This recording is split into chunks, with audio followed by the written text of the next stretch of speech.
Teacher যখন নিজেই প্রশ্নের উত্তর জানে না। বলো এই কোয়েশ্চেন অ্যান্সারটা কে পারবে? বলো এখানের মধ্যে কে পারবে? তুমি পারবে? আমি তো নিজেই পারবো না এই অ্যান্সারটা। তুমি পারবে? না। পারবে না কেন? পড়াশোনা করো না? কি করতে স্কুলে এসে বসে থাকো? এই তুমি বলো। দূর বাবা, কেউ তো একটা উত্তরও বলতে পারছে না, আর কতক্ষণ এইভাবে চালাবো? বেলটাও পড়ছে না যে ক্লাস থেকে বেরিয়ে যাব, ভালো লাগে না। বলো। এই তোমরা সবাই প্রাইভেট কার কাছে পড়তে যাও? ম্যাম আপনার কাছেই। ঠিক আছে, তুমি বাদ দিয়েও তো এতগুলো স্টুডেন্ট আছো, তার মধ্যে কেউ বলতে পারছো না? ম্যাম আপনিই বলে দিন। আমি কেন বলবো? আমি বললে তো তোমরা সবাই এমনিই জেনে যাবে। তাহলে তোমরা কি করো বাড়িতে?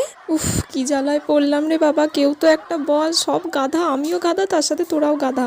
বলো। নিজে তো জানি না, যা বললো তাতেই হ্যাঁ বলে দিই। শুনলে কি বললো? তুমি কেন পারলে না? শুনে নাও ভালো করে, কালকে যেন কোয়েশ্চেনটা ধরলে তুমি পারো, ঠিক আছে? উফ বাবা, এতক্ষণে ঘন্টা পড়লো, তাড়াতাড়ি পালা।